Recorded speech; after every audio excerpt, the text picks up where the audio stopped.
ప్రజాస్వామ్యంలో ప్రశ్నించే హక్కును ప్రధాని మోడీ కాలరాస్తున్నారని ఫిషర్మెన్ కాంగ్రెస్ చైర్మన్ మెట్టు సాయి అన్నారు. రాహుల్ గాంధీకి దేశ ప్రజల్లో వచ్చిన ఆదరణను చూసి బీజేపీకి భయం పట్టుకుందని ఆరోపించారు. రాహుల్ గాంధీని పార్లమెంట్లో ఎదుర్కోలేకనే లోక్సభ నుంచి అనర్హత వేటు వేశారంటున్న మెట్టు సాయితో మా ప్రతినిధి హరీష్ ఫేస్ టు ఫేస్.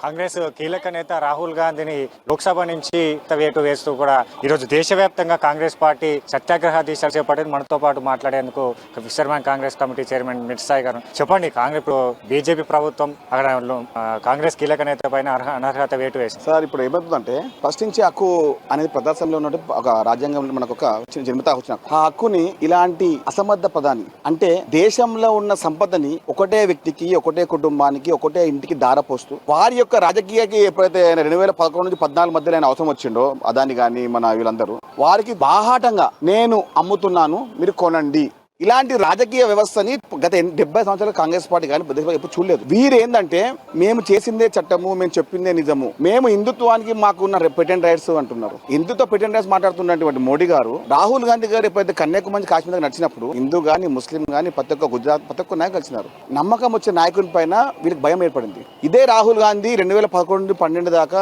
14 వరకు మీరే ఏమన్నారు, ఈయనకు రాజకీయ సంబంధించిన వ్యవహారం తెలియదు, ఈయన కేవలం ఏం మాట ఆయన తెలియదు చెప్పారు. ఇది అదే ఇప్పుడు రాహుల్ గాంధీ అంత భయపడుతుంది. ఎందుకు కారణం ఏంది? మార్పు, ప్రజల్లో వచ్చిన మార్పు, నాయకత్వంలో వచ్చిన మార్పు. వారు చేసిన వ్యవహారం ఏంటంటే ప్రజల కోసం పాటుపడే ఒక నాయకునిగా నాకేం అధికారం అవసరం లేదు, నాకు 10 అవసరం లేదు, నాకు ప్రజలు కావాలి, ప్రజలందరినీ కలిసి పెట్టి పెడతాం, అఖండ భారతదేశాన్ని నేను నిర్మిస్తాను చెప్పిన రాహుల్ గాంధీ గారు అదే విషయాన్ని కాశ్మీర్ నచ్చినప్పుడు ప్రజలందరూ అదే ఈ నాయకుడినా, ఇది రాహుల్ గాంధీనా అనే తత్వానికి ప్రతి ఒక్క పార్టీలో వాళ్ళు వచ్చినారు. ఆ తర్వాత బీజేపీ భయం పుట్టుకుంది. ఏంటంటే రాహుల్ గాంధీ కూడా పార్లమెంట్ లో ఉంటే అడిగే ప్రశ్నలకు మనకు సమాధానం లేదు. ఎట్టి పరిస్థితుల్లో రాహుల్ గాంధీ శక్తి గాంధీమూలంలో ఉండొద్దు, మన పార్లమెంట్ లో ఉండొద్దు. ఆ ఉండడం వల్ల మాకు ఇబ్బంది అని చెప్పినట్టు ఈ కుతంత్ర రాజకీయంలో బీజేపీ పార్టీ గుజరాత్ లో ఈ కేసుని తీసుకొచ్చి జడ్జిమెంట్ తీసుకొచ్చి 24 hours అనంతగా వెయిట్ చేయడం అంటే ఆల్రెడీ కోర్టు సమయం ఇచ్చింది. మీకు 2 సంవత్సరాలకు సంబంధించిన శిక్ష విధించాము, 2 రోజులు టైం ఇస్తామని చెప్పారు. సమయం కేటాయిన తర్వాత కూడా మీరు ఏ విధంగా చేస్తారు వేటు అంటే భయం చాటున్నా మీకు ఏర్పడినటువంటి ఒక బాధ. రాహుల్ గాంధీ మనం ప్రశ్నిస్తున్నాడు, ఇలా ఇట్లనే వదిలేస్తే మాకు రాజకీయం మనం ఉండదు. 1973లో ఎప్పుడైతే ఇందిరాగాంధీ గారిని ఇట్లా బహిష్కరించారో ఆ తర్వాత బహిష్కరించిన పార్టీ ఇప్పుడు భారతదేశంలో లేదు. రేపు జరిగే భవిష్యత్తు అదే. బీజేపీ పార్టీకి భారతదేశంలో భవిష్యత్తు లేదు. ప్రజలను క్షుణ్ణంగా ప్రజల కోసమే కాంగ్రెస్ పార్టీ ఉంది. బీజేపీ కేవలం ఓటు మాత్రమే, హిందుత్వాన్ని ముందు పార్టీ.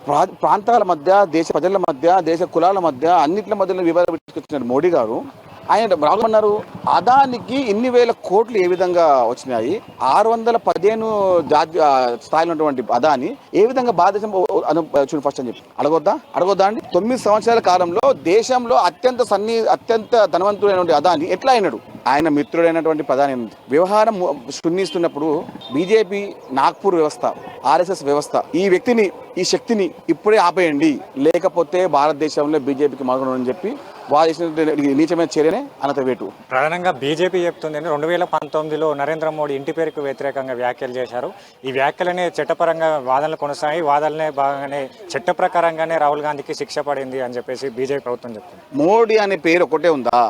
చిన్న మోడీ, పెద్ద మోడీ, లలిత్ మోడీ, నీరవ్ మోడీ, ఆ మోడీ, ఈ కేడి, వీళ్ళందరూ ఇట్లా మాట్లాడి మోడీ అనే వ్యవస్థ అందరు మోడీ ప్రతి ఒక్కరు ఈ విధంగా ఉంటా అన్నాడు. నీ పేరు తీసిండ్రా నాయన? నరేంద్రబాయ్ దామోదర్ బాయ్ మోడీ అన్నాడా? నీలాంటి చిల్లర రాజకీయాలు కాంగ్రెస్ పార్టీ ఆడదు. అధికారాన్ని ఇట్లా చూసిన పైన పాటిస్తాం మేము. పార్టీ లాభం కన్నా ప్రజల లాభం ముఖ్యం మాకు. ఒకసారి మీరు చూడవచ్చు 2008లో దేశంలో రాజకీయ సంబంధించిన ఒక జీవో అమెండ్మెంట్ చేసిన విషయంలో 2 సంవత్సరాలు వచ్చిన ఏ రాజకీయ నాయకుడిని కూడా శిక్షకు అనర్హుడు కాదు అనే ఒక అమెండ్మెంట్ పార్లమెంట్ కానీ అప్పటికే చెప్పిండు. అలాంటి కానీ బాధ్యత చెంపిన రాజకీయ వ్యవస్థ కాంగ్రెస్ పార్టీ. ఆ సమయంలో ఆయన చేసి ఉంటే కాకపోతుండే కదా. అంటే దేశ భవిష్యత్తుకి ఎలాంటి ఆటంకమైనా కాంగ్రెస్ పార్టీ వదిలిపెట్టదు. బీజేపీ నాయకత్వం దేశానికి ఆటంకం, అభివృద్ధికి ఆటంకం, ప్రజలకు ఆటంకం. రాహుల్ గాంధీ గారి మాట మాట డరో మత్, ఢిల్లీ సే లేకే గల్లీ తక్ లడేంగే, సడక్ సే లేకే సంసద్ తక్ లడేంగే. నేనున్నా, నువ్వు కొట్టు, నన్ను తిట్టు, నేను క్షమించమని అడగా, మేము కూడా అదే ఏం చేసో చేసుకోపో. ప్రధానంగా కక్ష సాధింపు చర్యల్లో భాగంగానే బీజేపీ అలాగే మోడీ ప్రభుత్వం వ్యవహరిస్తుంది. దీంట్లో భాగంగానే ఏఐసీసీ కీలక నేత రాహుల్ గాంధీ పైన అనర్హత వేటు కూడా బీజేపీ కుట్రపూరిత చర్యలుగా తీసుకుందని చెప్పేసి మిర్సాయి చెప్తున్నారు. కెమెరా పర్సన్ శివతో కలిసి హరీష్ అమ్మాని.